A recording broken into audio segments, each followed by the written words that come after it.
In this video, let's explore the character of Lilypad from Toy Story 5.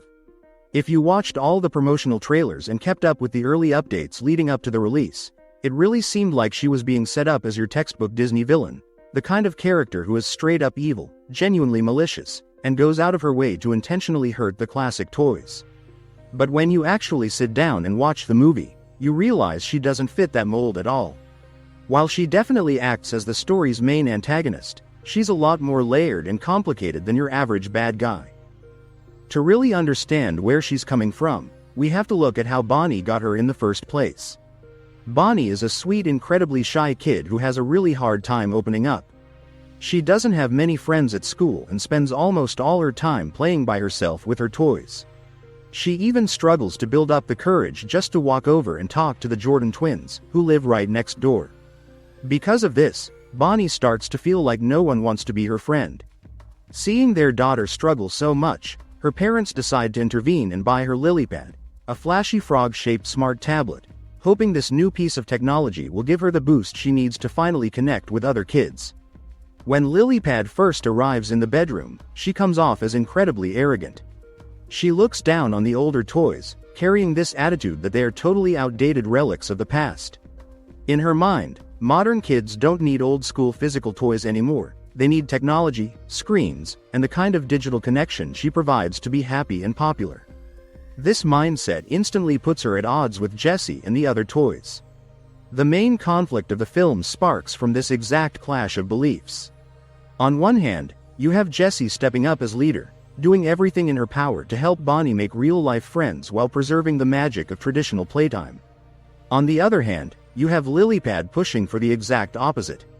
She wants Bonnie glued to the screen because she's convinced that's the only way a kid can successfully navigate the world today.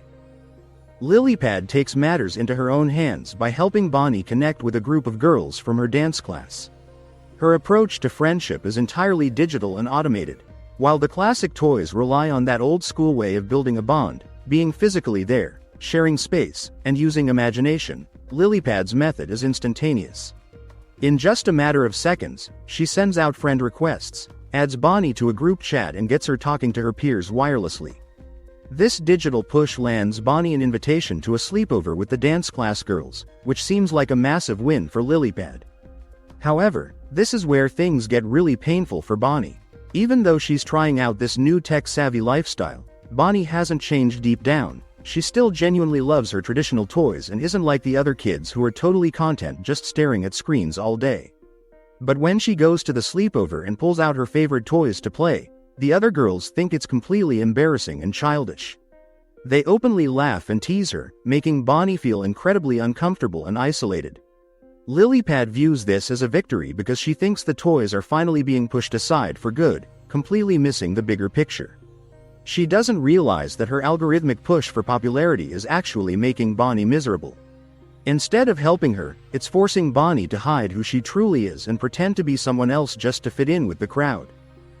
Lilypad holds on to this stubborn attitude for the majority of the movie, constantly nudging Bonnie toward that specific group of girls from dance class, pressuring her to rely on technology and actively discouraging her from playing with her old toys. But eventually, the story hits a massive turning point where the digital frog finally opens her eyes to the reality of the situation. She watches firsthand as those girls cross the line from teasing to straight-up bullying, mocking Bonnie and calling her a total baby just because she still plays with toys.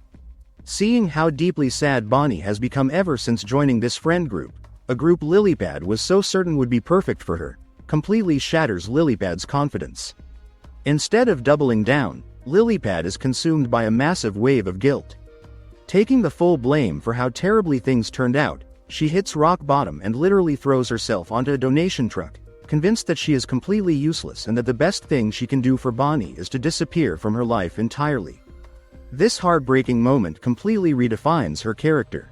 It proves beyond a doubt that she was never a villain in the traditional malicious sense.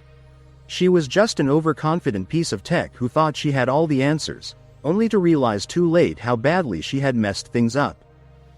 Thankfully, her story doesn't end on that sad note, as she finds a beautiful path to redemption. Lilypad steps up and plays a crucial role in helping Bonnie form a genuine meaningful connection with a new girl named Blaze.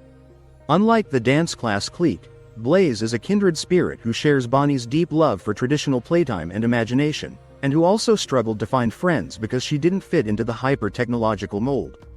By bridging the gap between Bonnie and Blaze, Lilypad finally figures out what true friendship looks like. By the end, Lilypad has completely transformed. She puts her past arrogance behind her, buries the hatchet with Jessie and the rest of the gang, and earns her place as a beloved permanent member of the Toy Box. She goes from being a threatening high-tech rival to an essential part of the family. Her emotional journey is easily one of the most compelling and grounded arcs in the entire movie.